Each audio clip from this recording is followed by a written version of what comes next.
Thank you, Dr. Ferryman, for that sobering presentation. You've showed us how soft our foundation is, and we look forward to asking you some more questions.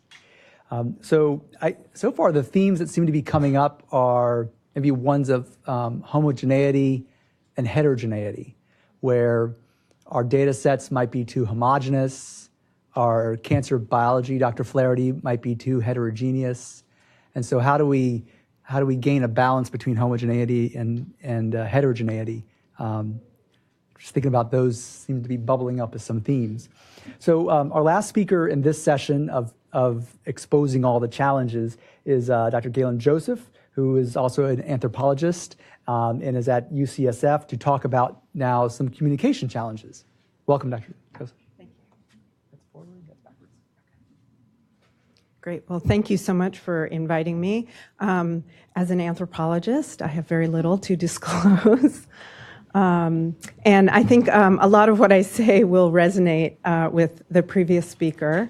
I want to start with just a little bit of background. Again, as a social scientist, I'm going to take you to a different world than most of the discussion you're going to get in these 2 days. So health literacy includes all of these different elements: cultural and conceptual knowledge, listening and speaking skills, reading and writing skills, and importantly for this discussion here today and tomorrow, numeracy and quantitative skills. And I will spend a few minutes just talking about some of these issues. So 36 million adults struggle to read, write, do math, and use technology above a 3rd grade level. So that's like an insane statistic if you stop and think about that. That's about 20% of the U.S. adult population. And the challenges of low numeracy and literacy are many. So this is from a study that's a little bit older than the previous statistics I gave you, but 20% of college-educated adults don't know which is higher, 1%, 5%, or 10%. So for all the clinicians in the room and the mathematicians, it's pretty shocking, I would imagine. And if you think how often you as clinicians talk to your patients and throw out these percentages and numbers, and to college-educated people who may be very smart and accomplished in their own realms, and you'll see later I'll present some data that bear this out. A third of the U.S. adult population has basic or below basic literacy, and the way that that's defined is difficulty reading a prescription on a pill bottle and knowing when and how much of that pill to take. So again, it's not the people that you all probably deal with in your day-to-day life, but actually sometimes some of those folks. I mean, if you think about how many of us pull out an iPhone or a calculator to calculate a tip at a restaurant because it's a little bit challenging. Even highly educated people have trouble with some of these things. So my point is that it's very relevant for the general population. Only 12% of U.S. adults are fully proficient in health literacy, and so, for example, can really figure out health insurance. Only 9% scored on the highest numeracy proficiency scale and this was an international study, so much lower than our peer countries. Physicians commonly overestimate literacy and numeracy levels. The other thing is just that our health system is so complicated, so it's difficult even for highly skilled people to navigate. And a new diagnosis or stressful medical situation makes everything harder to understand. It's harder to pay attention And then finally, communication is really the most common procedure in medicine, right? I mean, it has to happen, and it's challenging. So in terms of numeric probabilities and communicating that's hard even for some clinicians, right?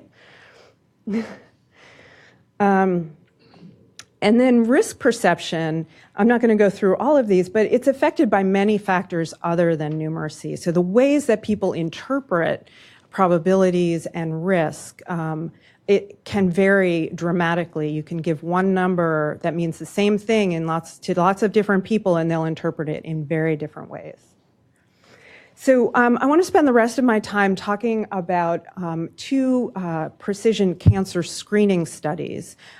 So the risk prediction end of the spectrum. And the first one is the CHARM study, the Cancer Health Assessments Reaching Many study, which is part of the CSER consortium. And this is a study on which I'm a co-investigator. It's just started recruiting, so I'm not going to give you data, but I want to talk about some of the communication aspects of how the study has been constructed. And so we're recruiting adults 18 to 50 years old. We're doing a risk assessment primarily for Lynch syndrome and hereditary breast and ovarian cancer. If they agree to join the study, they will get a clinical exome sequence. So they will be able to choose whether to, in addition to the cancer results, get results for the ACMG59, as well as some carrier test results. And then they'll be randomized to either a traditional genetic counseling for the return of results, the disclosure call, or a modified counseling. And I'll tell you a little bit more about the modified counseling in a minute. And the outcomes will be on things like utilization, how much people actually follow the recommendations. And the study is recruiting through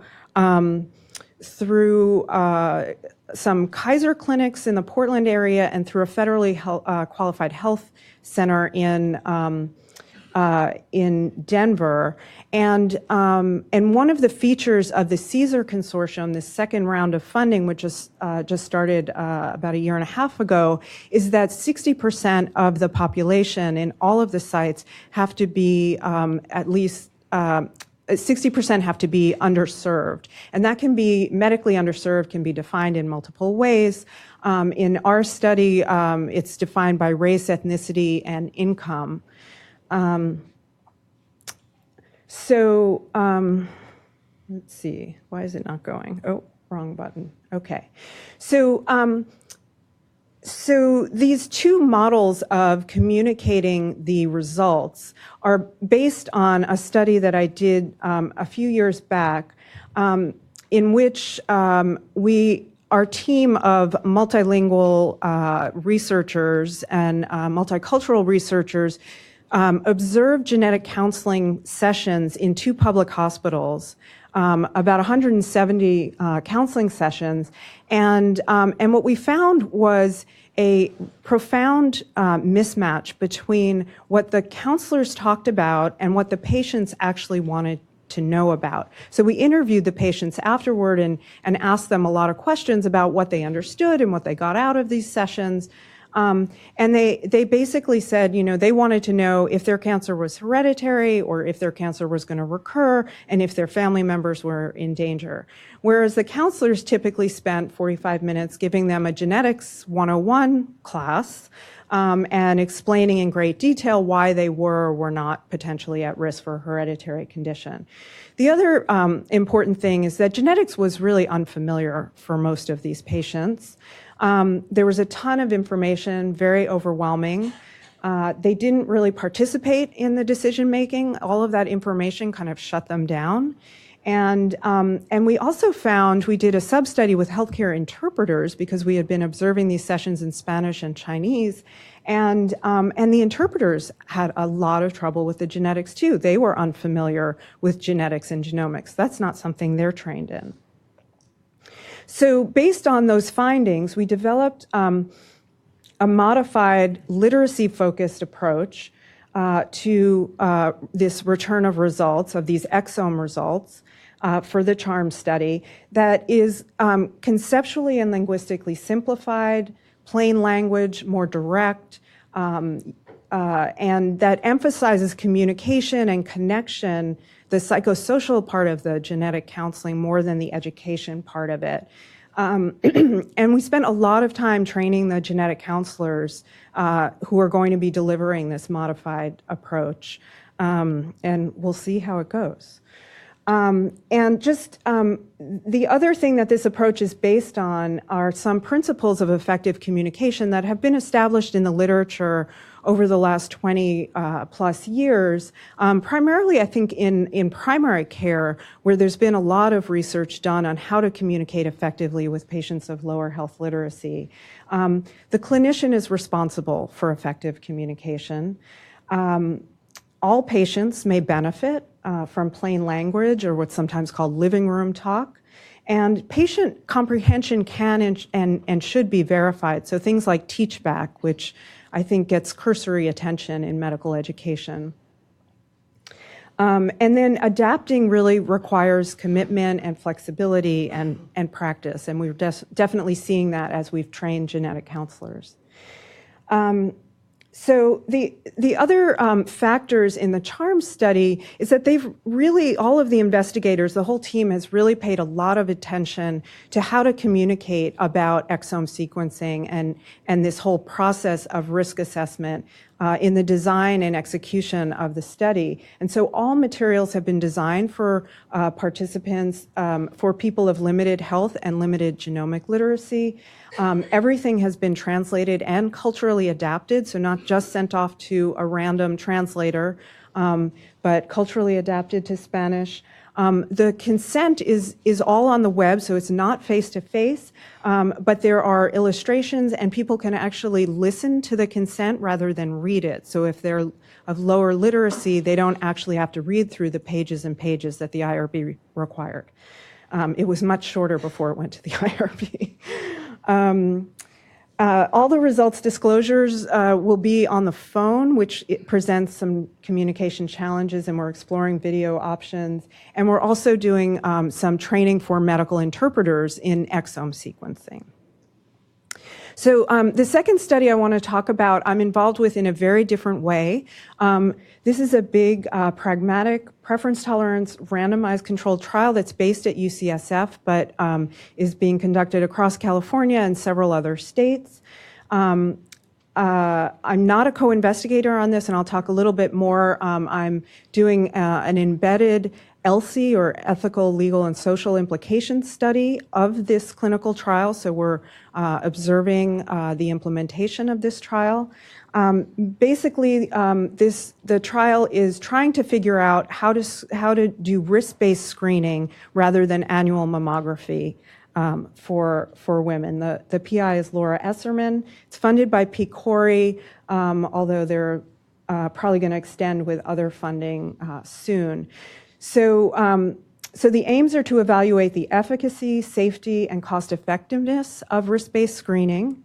And the annual arm does have some risk assessment as well. It's based on the Breast Cancer Surveillance Consortium risk calculator, and you can see the characteristics that are analyzed. And then the personalized arm has an interestingly delimited panel that is being done by color genomics. And so it's limited to just the 9 breast cancer genes that are on Color's commercial panel, as well as a polygenic risk score of about 200 SNPs. And that started out with, the study started out with much fewer SNPs and continues to add as it goes along. The other interesting fact, so these are the 4 potential screening assignments that participants can get. So after they go through the study, they're through the assessment, they're assigned one of these screening regimens.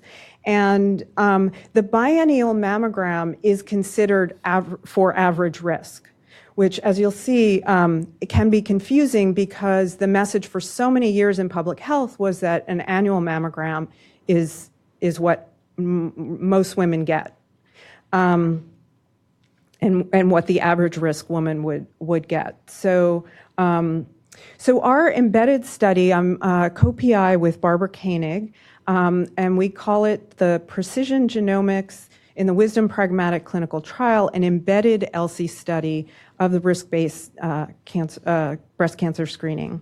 So when we say embedded, what we mean really is that we are involved in every aspect of the trial. We have our own methods, but we are participating in all of their work group meetings, observing, trying to really understand all of the challenges and how they're implementing the study. So that's the ethnographic piece. And then we're also audio recording their disclosure calls with participants who are at high risk. They're the only ones who actually get a call.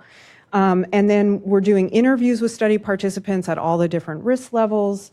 We're collaborating with the Wisdom team to survey the mutation carriers. And then we have a bioethics working group to provide ongoing ethics advice. So some of the challenges, the ethical and social challenges that we're examining are what does it mean to do a study like this online without any pretest counseling or really without any face-to-face interaction? And is online consent adequate for informing participants when you're going to give them this kind of genomic data back? We do know, of course, that informed consent in person often doesn't work and people don't know what they're signing up for. So I'm not saying that that's a silver bullet, but what's the impact of women who are in the general population, don't necessarily think they're at high risk, getting these results back? The results disclosure is by phone or letter. Only mutation carriers or people who are put in the highest risk category due to their PRS get a phone call, and everyone else gets a letter only, and VUS results are not being returned at all. So that was also a complicated choice for the investigators. And then this is a pragmatic trial. It's being conducted in the context of a learning healthcare system, which of course blurs the boundary between clinical care and research. And it's not always clear to study participants whether they're getting clinical care or whether they're actually getting an experimental intervention. It's an adaptive risk model. So as I mentioned, the number of SNPs, for example, is changing over time. The other thing is that the PRS currently is calibrated for race and ethnicity. At the very beginning of the trial, it wasn't. So that has changed over time. So as new data become available, and also as individual participants' risk changes, perhaps because a family member gets cancer, their risk, or they get older, their risk profile changes, and so they will be getting updated risk calculations and screening recommendations every year during the trial. Oh, and then just the last point there was that the screening recommendations are considered really only recommendations, and the goal of the study is to track whether women in fact do follow those recommendations and whether their clinicians agree with those recommendations. It's not at all clear that their clinicians will go along with the recommendations.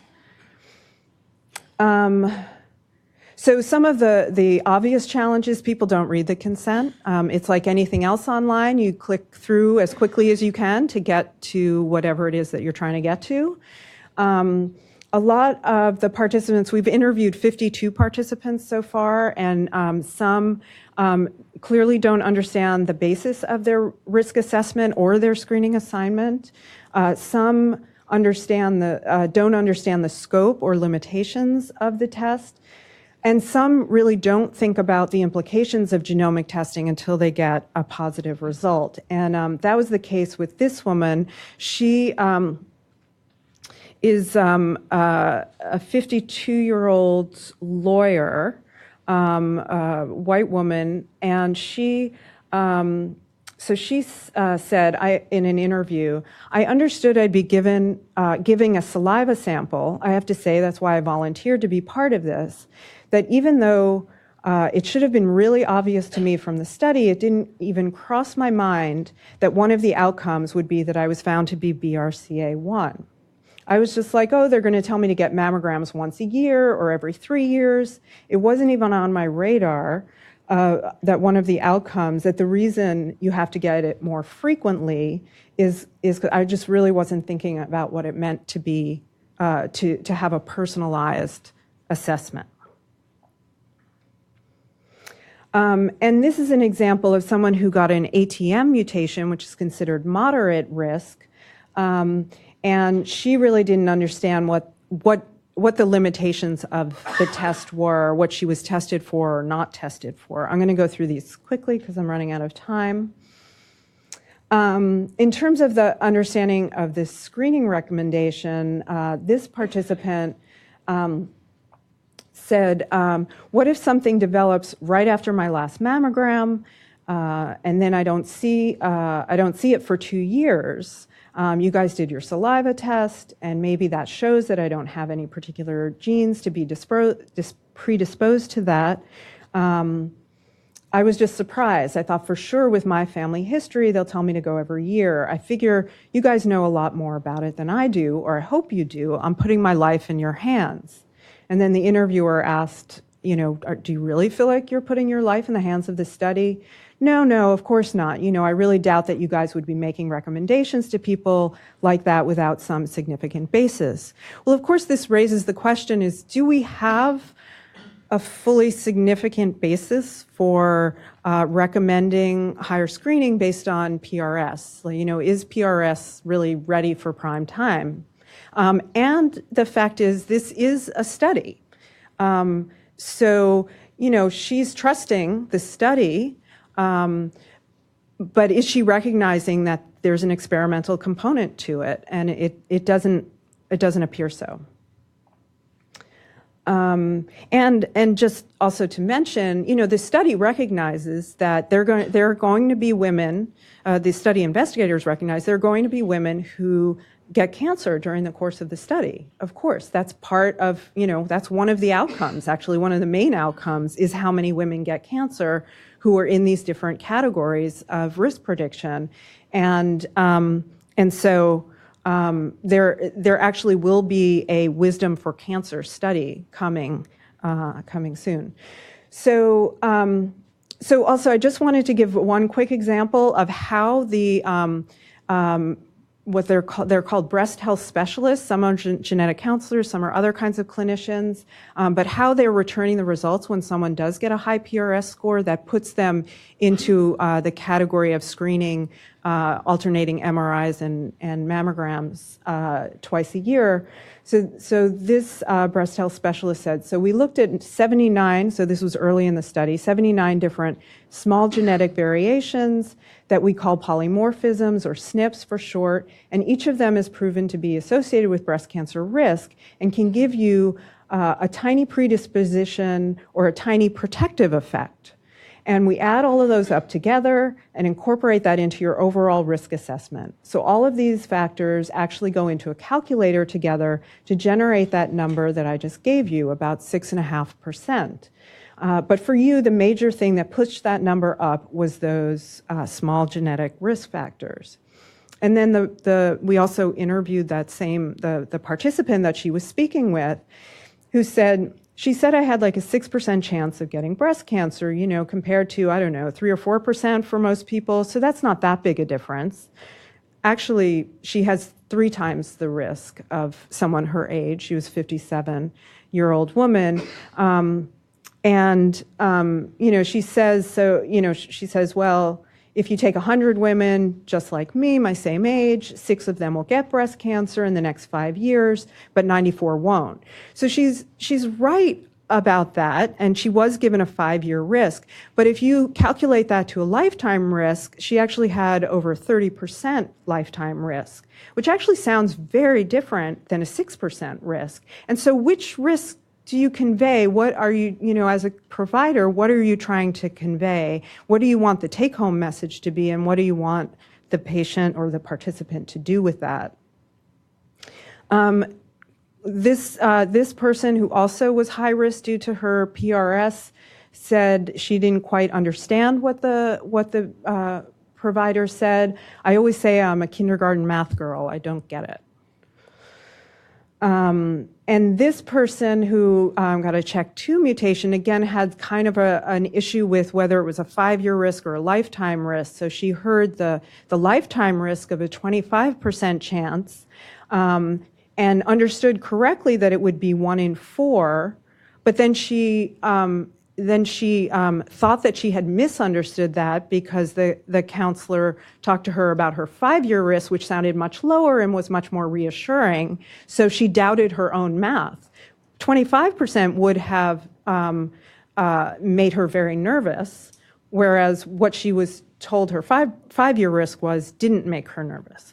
So to conclude, access to this kind of advanced genomic care is really not enough for equitable and ethical implementation of precision oncology. The communication is a necessary piece. So if you're going to, spread this out to the public and population health, we need to figure out how to talk about it in a way that will be useful to everyone who gets it.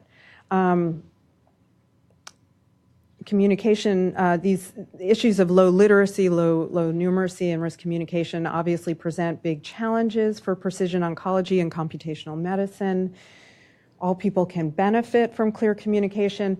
And I would argue, I'm just going to skip over here, that LC research, or this kind of ethical, legal, social research that evaluates as we are implementing, is really important for the rollout of precision medicine. And just a couple of questions for discussion.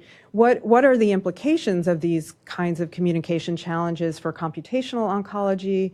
Does computational anything really belong in the clinic? Like, do you as a clinician need to talk to your patients how much about what you're understanding from the computational data, and to what extent do these advances need to be communicated to the patient, and if so, how? And what can we learn from the different approaches that Charm and Wisdom have taken for our discussion? Thank you so much.